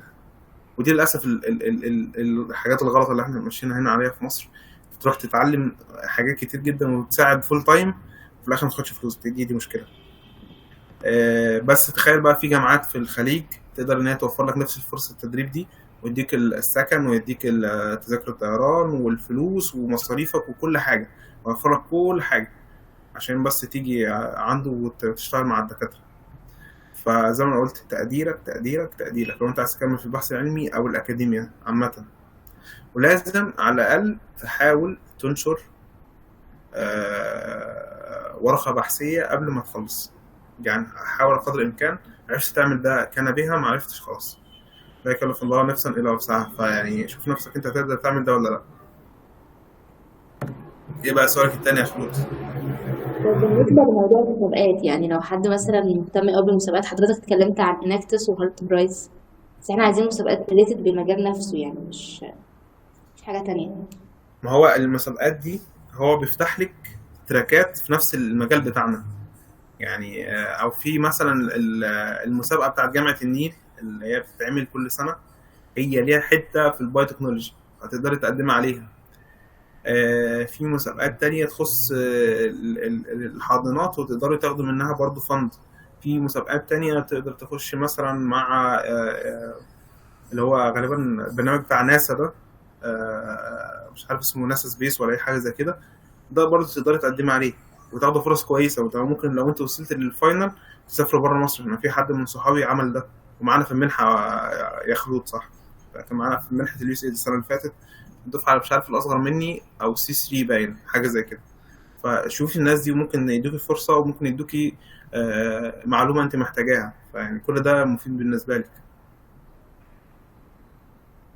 تمام، شكرا جدا يا دكتور يا باشمهندس بجد على الميتنج والاسئله بجد. يعني انا كنت مجمعاها كلها، حضرتك يعني جاوبت عليها باستفاضه كمان، ومتشكرين جدا يعني. العفو على ايه. انا بس كنت حابب اضيف معلومه بسيطه. ده ممكن كان يعني ايه، كان مش مثلا احنا كان نتكلم في نقطه اليوتيوب كسورس للمعلومات وكده. برضه احنا ممكن نستخدم لو حد حابب ياخد كورسات اكتر من جامعات برضه عالميه، في كذا منصه موجوده، كورسيرا، EDX. كل ده جميل جدا ممتاز. بالظبط. وعايز اقول لك ان في حتى موقع ينفع ده هتلاقي عليه حاجات بالعربي وممتازة وتاخد شهادات كويسة. ناس كتير بتاخد بيها دلوقتي. غير كده بقى في حاجة بقى حتة في الآخر حابب أضيفها مهمة جدا بالنسبة لك. ال AI خش على شات جي بي تي، قول له أنا في سنة أولى باي تكنولوجي مثلا زراعة أو علوم أو أيا كان بقى أنت فين. قول له بقى احكي له كده قصة حياتك في الكلية عاملة ازاي وماشية ازاي. حاول توجهه ان هو يفهم مين الشخص اللي بيتكلم معاه، وقول له نصايحك ليا عشان اقدر اكمل في الكلية، اخد احسن تجربة او ان انا اوصل لاحسن فرص اعمل ايه. هتلاقي الاي اي بيجاوبك باجابات يعني كويسة جدا كأنه منتور ليك. يعني عايز اقول لك انا الاي اي هو انا بستخدمه كتول يساعدني في حاجات كتير. يعني هو بيساعدني في حاجات كتير جدا، حتى التقديم على الابلكيشنز هو عشان عارف المعلومات عني كلها. هو انا دوبك بس بخش وانا بقول له عايز املى ابلكيشن 1 2 3 وبيديني اجابات، وانا ببدا الاجابات دي باخدها ايه اعدل عليها. ما تخش الاجابات زي ما هي كده وكوبي بيست تروح في 60 داهيه. تلاقي في ابلكيشنز كتير هتتراك الحته اللي ان هو معاك انت اي اي وبيديك بلوك، فخلي بالك من النقطه دي. بس على الاقل ان هو بيساعدك، هو بيبني لك بيديك الاستراكشر اللي هتمشي عليه. فهو يقول لك اللي ناقصك. خده كاسيستنت ليك، خده كتول، لكن ما تاخدوش انه كل حياتك. مش كل حياتك الاي اي. هو بيساعدك توصل لحاجه، لكن على فكره بيوفر عليك وقت كتير. يعني مثلا لو انت عندك برزنتيشن او عندك حاجه مثلا في حاجه معينه، اساله انا مثلا عندي برزنتيشن ايه نصايحك ليا، ايه اكتر حاجه ممكن اركز عليها في البرزنتيشن دي، ودخل له كل المعلومات اللي عندك. يعني مثلا انا كعبد الرحمن لما بروح مثلا اي ايفنت او حاجه بعمل ريسيرش كويس عن الناس الاودينس اللي انا هديهم المعلومه. فبقول له مثلا الاودينس اللي عندي هم مثلا في طلاب جامعه في تخصصات 1 2 3 جايين يسمعوا سيشن عن 1 2 3، انا عاوز اديهم ايه كعبد الرحمن كمعلومات. فتلاقيه بيرتب لك الافكار ويديك المعلومات اللي انت محتاجها وبيريحك في حاجات كتير كده. بتتكلم مع واحد فعلا، فده يبقى اسيستنت ليك، يبقى تول كويسه جدا ليك تساعدك في حاجات كتير. واللي مش هيستخدم الاي اي الفتره اللي جايه دي هيضيع، يعني الموضوع هيقع منه كتير. استفاد وتعلم. جميل جدا. انت كده مثلا ممكن تسأله اسئله عن البروجرامز او المسابقات اللي انت ممكن يعني تدخلها برضو هيديك كل حاجه. ده هو حتى بالظبط. ممكن يديك مسابقات دوليه انت ما تعرفش عنها حاجه، بالظبط. وهيوفر لك اللينكات بتاعتها وازاي تقدم عليها وايه الفرص المتاحه ليك كطلب الجامعه وكل حاجه. كل ده كويس جدا. ورد على سؤال خلود في المسابقات، هي عامة مسابقات البحث العلمي اللي بتبقى موجودة ما بتبقاش في معظم المسابقات، مش بتبقى مثلا لمجال معين. يعني مثلا ايوه مش بتبقى مجال الطاقة أو مجال الزراعة أو مجال البيوتكنولوجي، لا هي بتبقى عامة فاتحة تراك لكل المجالات، وأنت بتقدم على التراك اللي بيخصك. بعدين هو بقى بيقيم المشاريع دي يعني على أساس كل المشاريع مع بعض كبحث علمي، أو بيبدأ يقسمك كاتيجوريز على حسب المجال اللي أنت داخل فيه، ويبدأ يرتبكم أو يقارنكم كلكم ببعض من حيث المجال.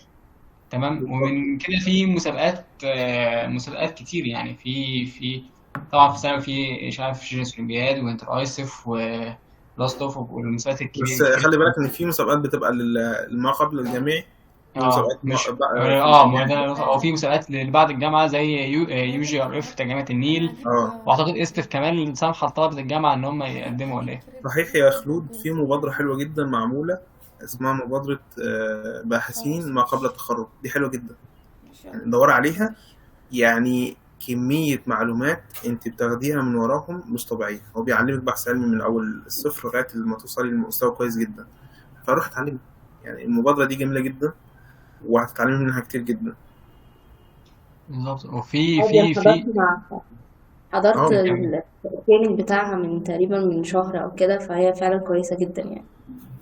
وغير كده في علماء مصر بيوفروا برضه حاجات كويسة جدا.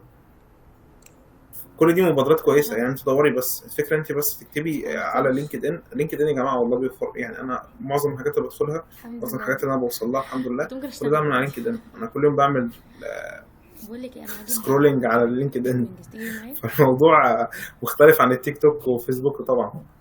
طبعا يعني الموضوع بيبقى فيه معلومات كتير. بس يعني فهي فعلا بيبقى فيه مسابقات كتير قوي جدا بحث علمي، سواء محلية أو عالمية. الفكرة في حاجة أصلا، أنت لما تيجي تتكلم جنب التليفون كده اهوت وتقول بحث علمي منح، مسابقات مش عارف ايه. هو بيفضل يجمع الداتا دي، بيجيبها لك في الاعلانات اللي معموله عن الحاجات دي، بيجيبها لك في بالظبط وشك. فانت بالظبط تتكلم، حرفيا وتتكلم جنب التليفون. بالظبط حرفيا ده اللي بيحصل يعني. ولو عملت سيرش طول الوقت الحاجات دي هتلاقيه بتظهر لك، يعني طول الوقت هتلاقيه بتظهر بالظبط لك على التليفون. بتبقى حياتك نوعا ما، حتى الكتب بتاع السوشيال ميديا بيبقى نوعا ما ريليتد المواضيع دي، تحس ان انت حتى لو بالظبط، انت قاعد بتسكرول تبقى قاعد تستفاد. ده اللي انا عاوز اوصله للناس عشان بس يبقوا فاهمين. بالظبط. انا حاجه كمان كنت عايز اضيفها، في برضه البرامج بتبقى ريسيرش بروجرامز، وفي برامج بتبقى اكسشينج بروجرامز، هو انت ممكن تروح مجرد انك تدرس هناك، او مثلا تبقى حاجات ليها علاقه بالثقافه اكتر، او بالرياده او بالقياده. لا بص في بروجرامز تانية. بص يا اكرم، انت هتستفاد من اي حاجه هديلك بالظبط انا صدقني. فاهم انا اي فاهم. مجال، يعني انا كعبد الرحمن ساعات بدخل اروح اتعلم، يعني ممكن اخش تلاقيني في ندوه او في ايفنت عن الطاقه النوويه، انا بعمل ايه هناك؟ ممكن يبقى في حاجه في مجالي اقدر بالظبط اعملها جديده تخص بسبب المعلومه، ايوه بسبب المعلومه اللي معلومه اتعلمتها من هنا. انا سمعتها هناك. ممكن تلاقيني مثلا في حاجه تخص الهندسه، حاجه تخص مش عارف ايه. يعني انا مثلا عندي صحابي بتوع هندسه، رحت هندسه كيمياء، رحت حضرت لهم في مره محاضره في المدرج. هم كانوا كل اللي بيعملوه هو شغلنا احنا. يعني ايه شغلنا احنا؟ هو كان بيعمل فلترايزر عباره عن ايه؟ ان هو بيجيب الويست، الاورجانيك ويست، ويحولها لبايو فلترايزر. وكان بيقدر ان هو يبيلد الجهاز، بس هو في نفس الوقت ما يعرفش النولج بتاعتنا اللي احنا شغالين بيها. هو فاهم كيمياء بس مش زيك، بالظبط فتقدر تفيده وتقدروا تعملوا مشروع سوا، بالظبط تقدروا توصلوا لحاجه. فادور، انت لف، انت كل ما تلف يا بالظبط معلم مفيش حاجه، مش هتخسر حاجه والله. بالظبط تمام. بس يعني بس حبيت اوضح النقطه دي، وبرضه من الريسيرش بروجرامز اللي كانت موجوده يعني، وكنت دورت عليها حاجه زي UGRF، دي حاجه تخص جامعه، لا يو تريب، دي كانت حاجه تخص جامعه طوكيو. مم. وهتلاقي في كذا بروجرام بيشيل اسم سيرف في اكتر من جامعه، يعني من جامعه ستانفورد، في جامعه اسمها جامعه مش فاكر اسمها ايه كده تاني، يعني في بروجرامز كتير قوي تخص بس علم الريسيرش، انت بس دور. اقول لك على حاجه بقى يا اكرم، مم. انت ممكن تروح معرض للبلاستيك، مم. معرض البلاستيك، تروح هناك وبالصدفه تلاقي شركه شغاله في البايو بلاستيك، تروح تشتغل معاهم. هم خلاص بيعملوا من الاورجانيك ويست، بيطلعوا منها بايو بلاستيك. فتخيل انت ممكن تروح تلاقي فرصه شغل عن طريقهم، فرصه تدريب. يا عم انت على الاقل عرفت الشركه دي، بالظبط فلما هيجي ينزلوا اي حاجه هتعرف هم محتاجين منك ايه. طب اقول لك على حاجه برضو مهمه جدا جدا، انا كنت فاكر ان انا اقولها لكم بس نسيت. ادخل على لينكد ان، شوف التايتلز اللي انت حابب تشتغل فيها قصدي، وشوف الجوب ديسكريبشن بتاعها عامل ازاي، هم طالبين مواصفات عامله ازاي. هتلاقي عندهم مثلا 7 مواصفات هم عاوزينهم، انت عندك 2، يبقى ال5 الباقيين تشتغل عليهم، صح كده؟ او هم عندهم مثلا 3 حاجات عندك، هتشتغل على ال4. ايا كان بقى، شوف انت التايتل اللي حابب تشتغل فيه ايه، وتلاقي نفسك هل انت بتعرف تعمل الحته دي ولا لا، وتقارن نفسك بقى بالجوب ديسكريبشن. مش تقارن نفسك بحد، تقارن نفسك بالجوب ديسكريبشن. هل الجوب ديسكريبشن ده يناسب السي في بتاعي، يناسب مواصفاتي اللي انا حابب اشتغل بيها بعد ما اتخرج؟ كل ده مهم، كل ده مهم ان يبقى عندك المعلومات دي عشان تلاقي نفسك جاهز، تلاقي نفسك خلاص انا مش محتاج حاجه تاني. بس فده كل اللي كنت حابب اقوله برضه. جميل جدا والله. يعني انا شخصيا يعني بصراحه نظري بعيد، ممكن يكون دراستي بعيده شويه عن المجال ده، بس انا حقيقي استفدت من نصايحك عموما يا عبد الرحمن، وهطبقها انا في مجالي كباحث ومهندس يعني باذن الله تعالى. ويعني بجد جزاك الله كل خير يا كبير، حقيقي يعني انا استفدت جدا جدا جدا يعني. الله يخليك يا رب اكرم. يعني والله اياكم يا كبير. طيب خلود، انت عندك اي اسئله تانية؟ لا انا تمام، شكرا جدا يا باشمهندس. حد فيكم الشباب حابب يسأل في حاجه؟ خلاص تمام. انت حابب توجه نصيحه اخيره للشباب يا عبد الرحمن قبل ما نختم؟ آه، انا قلت كل النصايح عامه، بس هركز عليهم تاني. قارن نفسك بنفسك امبارح، وأن ليس الإنسان إلا ما سعى، وأن سعيه سوف يرى ثم يجزاه، يعني الجزاء الأوفى. يعني ربنا هيجازيك بالجزاء اللي هو شايفه لك الأنسب ليك والأفضل ليك. فما تفكرش إن أنت جزاك ده لازم تشوفه على طول في حاجة قدامك مباشرة. ممكن تفضل تتعب يعني أنا البروجكت بتاعي بتاع السيول ده فضلت أتعب فيه شوية حلوين، 6 شهور أدخل مسابقات ما أكسبش. سبحان الله، لما أدخل المسابقة معينة فلانية اوصل ان انا اتكرم من وزيرة البيئة، وان انا ابقى سبيكر واطلع مع لميس الحديدي، ويبقى فيها في شوية خبرات معينة انا اكتسبتها في الفترة دي، واتعلمت حاجات كتير، اتعلمت مع كذا جهة، اتعلمت من كذا حد. فكل الحاجات دي انت ممكن توصل لها في ثانية بعد ما كنت تعبت وجبت اخرك، جيب اخرك.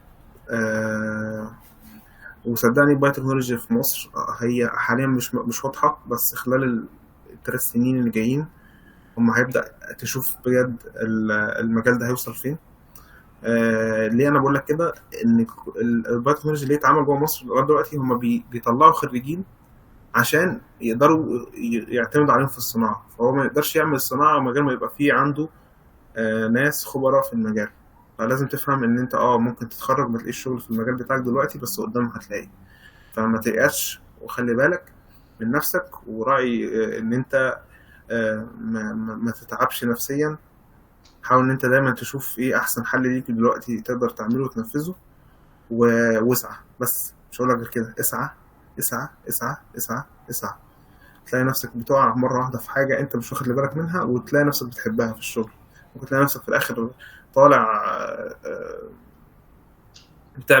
بتطلع بفكرة جديدة جدا خالص في السوق محدش عملها قبلك. فركز واتعب واتعلم حاجات كتير، وجيب اخرك في كل حاجة، عشان في الاخر هتطلع باذن الله بمعلومة كويسة بالنسبة لك انت، المعلومة ليك انت، تبقى انت ليك حتى قيمة في السوق، انت عارف انت هتعمل ايه وتقدم له ايه. بس وده كنت حابب اقوله. جميل جدا، يعني جزاك الله كل خير يا كبير، وربنا يا رب دايما يعني يستخدمك في الخير وفي منفعة الناس بإذن الله يا رب، يعني وإن شاء الله يعني يبقى في بينا شغل تاني فيما بعد. باذن الله. وبس كده بإذن الله. وبس دي كانت كده حلقة من حلقات برنامج استقلالية نجارية. متنسوش بقى أي شغل اليوتيوبرز ده، شير وسبسكرايب والكلام ده كله، وبس كده. والسلام عليكم ورحمة الله وبركاته. السلام ورحمة الله. بس كده. و...